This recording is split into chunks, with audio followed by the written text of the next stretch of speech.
Baik, terima kasih. Selamat pagi Bapak Ibu sekalian. Saya Vines dan izin untuk menyampaikan terkait cara-cara penyelesaian kendala di pengelolaan kinerja, serta juga cara terhubung ke pusat informasi yang kami miliki, serta pusat bantuan ruang GTK apabila terjadi kendala atau masalah.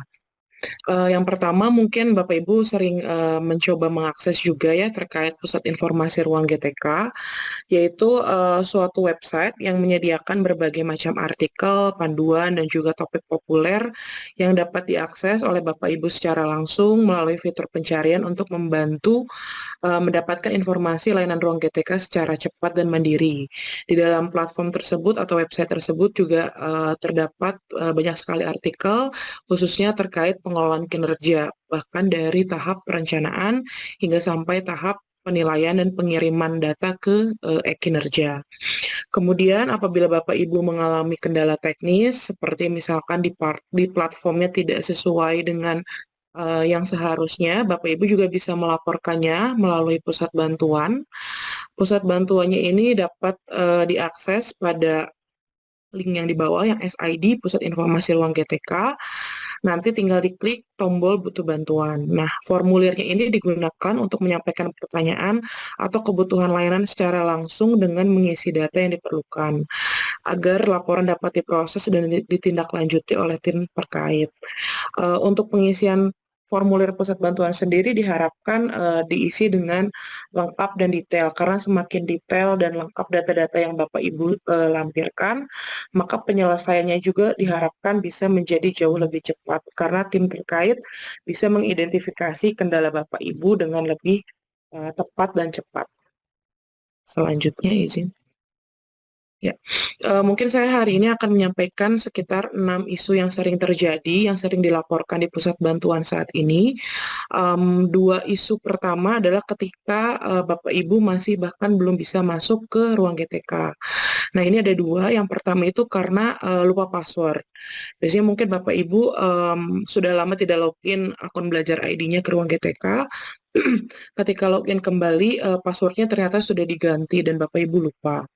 Nah, sebetulnya untuk penyelesaian lupa password sendiri itu ada dua, dan bisa dilakukan secara mandiri. Opsi pertama adalah dengan melakukan reset password, dengan mengklik lupa password, lalu memasukkan data-data yang dibutuhkan. Nanti link reset passwordnya akan dikirimkan ke email pribadi Bapak Ibu yang tertaut di Dapodik.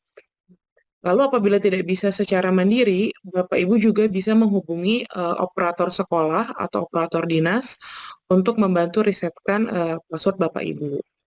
Nah, apabila dari dua cara tersebut masih tetap tidak terselesaikan, Bapak Ibu juga bisa melaporkan ke pusat bantuan. Nanti dari pusat bantuan yang akan memberikan password barunya. Tapi mohon pastikan untuk mengisi subjeknya itu kendala lupa password akun belajar ID ruang GTK. Kemudian kategorinya juga jangan lupa dipilih yang masuk atau login, lalu pilih gagal masuk atau login platform akibat lupa password. Hal ini dimaksudkan agar kami dapat mengidentifikasi dengan cepat. Berarti apabila Bapak Ibu memilih kategori ini dan memasukkan subjek ini, maka sudah dipastikan Bapak Ibu terkendalanya karena lupa password dan bukan karena masalah yang lain. Kemudian juga catatan pentingnya adalah pastikan akun belajar ID akun email yang Bapak Ibu gunakan untuk melapor ke pusat bantuan adalah akun email yang Bapak Ibu dapat akses. Karena Bapak Ibu akan menerima informasi terbaru terkait akun Bapak Ibunya melalui email email yang Bapak Ibu isikan di formulir pusat bantuan. Kemudian selanjutnya izin. Ya, yang kedua juga yang sering masuk ke pusat bantuan saat ini adalah terkait tidak bisa login karena kendala verifikasi dua langkah. Biasanya tampilan error yang muncul ini seperti ini ya, Bapak Ibu tidak dapat memproses login Anda, lalu ada tulisan Google tidak dapat memverifikasi bahwa akun ini milik Anda. Nah, untuk ini akar masalahnya dikarenakan sebetulnya 2SV atau verifikasi dua langkah Bapak Ibu itu sudah aktif di akun belajar ID Bapak Ibu, tapi Bapak Ibu tidak bisa melakukan atau mendapatkan OTP-nya. Bisa jadi karena nomor handphonenya sudah tidak aktif atau mungkin di aplikasinya error dan sebagainya. Nah, khusus untuk case ini memang harus dibantu oleh tim pusat bantuan. Nanti tim pusat bantuan biasanya akan memberikan kode cadangan atau backup codes beserta juga passwordnya juga akan diresetkan lagi sehingga Bapak Ibu bisa login. Nah, untuk yang ini mohon pastikan subjek pelaporannya itu kendala verifikasi 2 langkah, akun belajar ID ruang GTK, kemudian kategorinya pilih yang masuk atau login, lalu pilih gagal masuk atau login platform akibat kendala verifikasi 2FA. Ini juga sama ya Bapak Ibu, karena nanti informasi akun yang akan dikirimkan melalui email, mohon pastikan jangan melapor menggunakan email yang tidak bisa Bapak Ibu akses atau login tadi, karena nanti kan Bapak Ibu berarti tidak bisa menerima informasi yang digunakan untuk login. Jadi pastikan email yang dilaporkan ke pusat bantuan itu email yang bisa Bapak Ibu akses. Kemudian selanjutnya izin Mbak. Nah, kemudian juga masuk ke kendala-kendala yang terjadi ketika mengisi pengelolaan kinerja. Yang pertama itu ada kendala ketika nama gurunya itu tidak muncul di akun kepala sekolah atau PLT kepala sekolah. Nah, ini biasanya akar masalahnya itu ada beberapa faktor. Yang pertama bisa jadi memang guru itu belum mengisi perencanaan atau pelaksanaan kinerja, sehingga memang yang belum mengisi itu seharusnya tidak muncul di akun kepala sekolah. Kemudian guru juga belum melakukan konfirmasi data atasan atau khusus PLTKS belum melakukan konfirmasi data sekolah atau bisa juga terjadi perubahan atasan. Mungkin yang sebelumnya menjabat adalah kepala sekolah definitif diganti menjadi PLTKS. Nah, untuk solusi penyelesaiannya bisa dilakukan secara mandiri. Mungkin yang pertama, Bapak Ibu memastikan dulu memang gurunya sudah mengisi perencanaan atau pelaksanaan kinerja. Kemudian juga pastikan gurunya sudah melakukan konfirmasi data atasan, dan khusus PLTKS juga dipastikan sudah melakukan konfirmasi data sekolah, dan apabila memang terjadi perubahan, mohon untuk melaporkan ke pusat bantuan dengan menginformasikan email belajar ID dan NIP dari guru terkendala.